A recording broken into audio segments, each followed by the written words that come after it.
Our story kicks off with a reflective vibe as our protagonist gazes out the window, pondering the strangeness of her own oblivion. Her fiancé, who should be her knight in shining armor, was actually romancing her sister. Yep, you heard it right. The dude was sneaking around, taking secret strolls, and the servants had all the tea. Our leading lady wished she could just ignore the whole mess. Our main gal is having a serious moment, thinking back to how her sister, born on the same day, always managed to steal the spotlight. Talk about sibling rivalry. Her sister's frail health meant everything revolved around her, leaving our protagonist feeling like an extra in her own life story. Our protagonist finds herself at a family gathering, celebrating her 11th birthday. But instead of joy, she feels overshadowed. As she tries to make a wish, her mother dismisses her with a gentle but firm reminder to be a good sister to Irene. The weight of being in the background becomes all too clear. So, picture this. It's the protagonist's 11th birthday bash. But guess what? It's all about her sister, Irene. Our protagonist is feeling like a side character in her own party. As she tries to muster up the courage to speak, her mom swoops in, reminding her to be the best sister ever. Meanwhile, Irene's over there making wishes like a birthday queen, and our girl just wishes she could say she's grateful for Irene's existence. The gifts keep rolling in for Irene, and the protagonist can't help but feel like she's just been benched. It's a birthday, but not quite her day, you feel me? As the party continues, chaos suddenly erupts.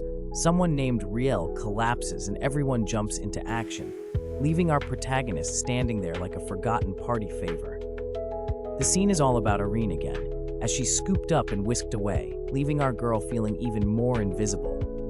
Fast forward 6 years, and we're at the Royal Academy, where our protagonist is juggling school life and the constant shadow of her sister, Riel's health troubles. She's got class materials in hand, but alas, duty calls, and she's out the door to tend to her sister. Despite the chaos, there's a silver lining: friends. Our protagonist finds her first ever pals who stick by her side, giving her a glimmer of hope in this whirlwind of academy life. Our protagonist notices her friends drifting away and suspects her sister Riel is behind it. Riel, with her innocent face, seems to have played a part, but our protagonist can't get mad. Instead, she steps up to be the good older sis, keeping her cool even after graduation. Our protagonist finds herself at a fancy banquet, standing in for her father. There she meets Boris Garten, a charming fellow who seems to know all about her family's struggles. But instead of running for the hills, Boris sticks around, showering her with kindness and support. And just like that, Boris pops the big question: Irene, will you marry me? Our protagonist is caught in a web of uncertainty, feeling like a puppet under the looming shadow of her sister Riel. She ponders the stakes if she were to lose Boris Garten, the man who stood by her when her family was on the brink of ruin.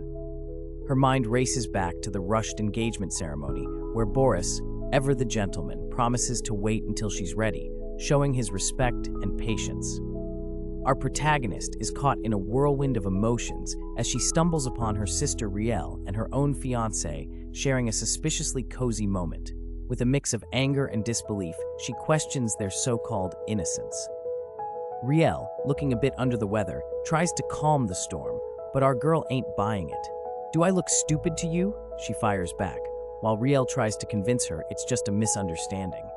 Amidst a tense atmosphere, our protagonist confronts Riel, demanding to know why she turned away on that fateful day. Riel, looking frail, drops a bombshell. She's renouncing their sisterhood. The emotional roller coaster doesn't stop there, as Irene jumps in, fiery as ever, and Boris is kicked to the curb. In a dramatic twist, our protagonist, feeling the sting of betrayal, takes a bold stand. She removes her ring, declaring an end to the engagement. The air is thick with emotion, as petals fall like a symbolic release from the tangled web of deceit. Our leading lady, now a powerhouse of self-determination, declares that she's gonna live for herself, mic drop style. She tells the butler to pack up her stuff and move it all to the 3rd floor. The butler is scratching his head, wondering what's up with this sudden change. Our protagonist, with a newfound resolve, declares it's time to live life on her own terms. She orders the butler to relocate her stuff to the 3rd floor, leaving him in shock. No more following others' rules. She's calling the shots now. Our determined protagonist is taking charge, telling the butler to move her stuff upstairs. She's got plans, folks, and ain't nobody stopping her now. With a newfound resolve, she's ready to make some big moves, and she's feeling a cocktail of nerves and excitement. As the door swings open, our protagonist is met with an intense glare from her mother. "Mother," she mutters, but there's no time for pleasantries. The air is thick with tension as the mother accuses her of being a disrespectful wench. Apparently, the fiancé's been spilling the tea, and mom's not having it. She drops the bombshell. Riel almost kicked the bucket, and guess who's getting the blame? Our protagonist, with a determined gaze, faces off against her mother, challenging the accusation that Riel's illness is her fault. She's not buying it. She questions why Riel isn't seen as a stranger, pouring out her heartache about always being the one to make sacrifices. It's like she's been living in a reality show, but without the cameras. All she ever wanted was a bit of love and attention, but instead, it's always about Riel. Alright, so here's the scoop. The protagonist's mom, with her stern but caring vibe, is trying to smooth things over with Irene. She says, "Alright, Irene, I know how hard it's been for you." But then, she pulls the classic move and shifts the focus back to Riel, worried about her fainting spells. Our protagonist, with her thoughtful expression, catches a whiff of hope from this unexpected sprinkle of kindness.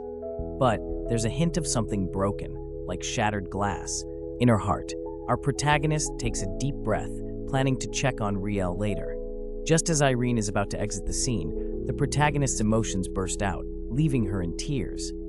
It's a heartfelt moment as she grapples with an undeniable truth. In this heartfelt moment, our protagonist takes a trip down memory lane, staring at a family portrait where Riel shines in the spotlight. She can't help but feel like a side character in her own life. As she huddles against the wall, tears streaming down, she wonders if her high hopes were just setting herself up for heartbreak. Maybe, just maybe, she expected too much from Irene. Our protagonist sits by the window, lost in thought. It's been a hot minute since she's had a moment to herself. She starts unpacking and stumbles upon an old drawing, sparking a memory of when she used to let her creativity flow. But family drama had her shelving those dreams. As she wonders if they were ever a real family, she knows deep down things gotta change. Our protagonist, deep in thought, sits by the window with a determined look. She's had enough of the fake family vibes and decides it's time to bounce from this house and chase her own dreams. Our main character sits in deep thought, pen in hand, asking herself the tough question, but what should I do? She's got her whole life ahead, and it's time to make some moves. The weight of the Chase family's long history is heavy, but she's ready to write her own chapter. Our protagonist's resolve to break free is as firm as ever, and now we see the streets alive with military patrols, questioning everyone in sight. The air is thick with tension, but she's got her pen ready, drafting a letter to win over the knights. It's all about strategy, baby. Our protagonist sits pensively, ink spilling as thoughts swirl about making a deal to dodge any legal chains. Her mind dances around the escape plan, the only ticket out from this gloomy family saga. In a moment filled with symbolism, our protagonist holds a knife, pondering the weight of her decision. Her mind is set on cutting ties with her past, and she reflects on the price of her freedom being marriage. It's a classic, what have I gotten myself into vibe. Alright folks, we kick things off with a breathtaking view of this epic castle under the clear sky. It's all glitz and glam, but hold up, someone's not too impressed. We hear a voice chiming in, your solution doesn't make any sense, and you just know things are about to get spicy. Inside the grand castle, the tension is palpable. One character expresses their frustration over a nonsensical solution, while another, standing in front of an impressive portrait, ponders the next move, asking, then, what should we do? In the grand setting of a majestic castle, a conversation brews. One character vents their frustration, claiming the solution makes no sense. A silver-haired figure, deep in thought, asks, then, what should we do? Suddenly a light bulb moment hits. Why don't we try asking them first? Our thoughtful friend ponders, if we ask a lot, what could they be scheming now? In the grand setting of a majestic castle, a conversation begins with someone voicing their frustration, claiming that a certain solution doesn't make any sense. Another character, standing with an air of contemplation before a portrait, asks, "Then what should we do?" A new suggestion pops up. Why don't we try asking them first? The contemplative figure muses, "If we ask a lot." The decision is made to proceed with the plan, as the contemplative figure confidently declares, "All right, let's do that first." All right, folks, let's dive into the life of Noel Kirsten. Picture this. Our dude is chilling with a book, but his backstory? Not so chill. Noel, the product of Archduke Kirsten's little oopsie, starts off in the shadows. But life throws a curveball when the Archduke's eldest son bites the dust in a horse riding accident. Suddenly, Noel's the heir, but Grandpa? Yeah, he's not a fan. Now, let's talk about Noel's predicament. Our white-haired young man, Noel, is grappling with the conditions his grandfather laid out to keep him from the family fortune. Staring out pensively, he wonders, marriage, who would even want me? Meanwhile, the grand estate is filled with the sound of family laughter, painting a stark contrast to Noel's lonely thoughts. As the scene unfolds, a brown-haired woman in a green dress steps into the grand dining room, apologizing for her tardiness. She used to dread walking in alone, always bringing someone named Rai. But now, with a newfound confidence, she strolls in solo. Turns out, she's done seeking family approval. Who needs it anyway? So, in the dining room, things are getting spicy. Irene, the brown-haired woman in the green dress, is sitting across from a blonde woman who's throwing some serious shade. The blonde's all like, "I fainted yesterday, and you should feel sorry." But Irene isn't having it. She's like, "Why would I feel sorry? You kissed my fiancé." Talk about drama at the dinner table. All right, folks, the drama in the dining room ain't over yet. The red-haired dude's all like, "Is that true, Ree?" And the blonde woman just loses it, confessing she's been jealous of Irene. Turns out, Boris was playing his own game, seducing her left and right. As tears flow, the room's filled with whispers and sympathy, while Irene stands there, piecing it all together. As Irene steps out of the dining room, she's got that fierce determination in her eyes. She's tired of her struggles being swept under the rug and is ready to claim her space. She turns to her maid, making it clear that her orders come first from now on. No more being ignored. Irene's got plans, and they involve a whole lot of dress trying. Irene is on a mission, folks. She's got her hands on an invite to a fancy shindig at Duchess Seymour's place. Reflecting on her past, where she skipped out on all the cool parties to handle business, she's now ready to dive back in. With the help of her trusty maid, she picks out a stunning yellow dress. You can almost hear her thinking, "Time to shine." Irene stands in front of the mirror, marveling at her reflection in the yellow gown that complements her dark hair and eyes. She's a bit taken aback, wondering if that's truly her staring back. Her maid, ever the hype woman, assures her she looks beautiful, sealing the deal with a warm smile. With newfound confidence, Irene instructs her to call for the carriage, ready to make her grand entrance at the Duchess's mansion. Irene, looking absolutely fabulous in her yellow dress, is stepping out to a banquet. Her sister is all like, "Whoa, sis, where you headed?" Irene casually drops to a banquet. Her sister, clearly shook, wonders why Irene's suddenly back in the social scene. Irene, looking like a sunflower in her yellow gown, decides she's done with holding back for the sake of others.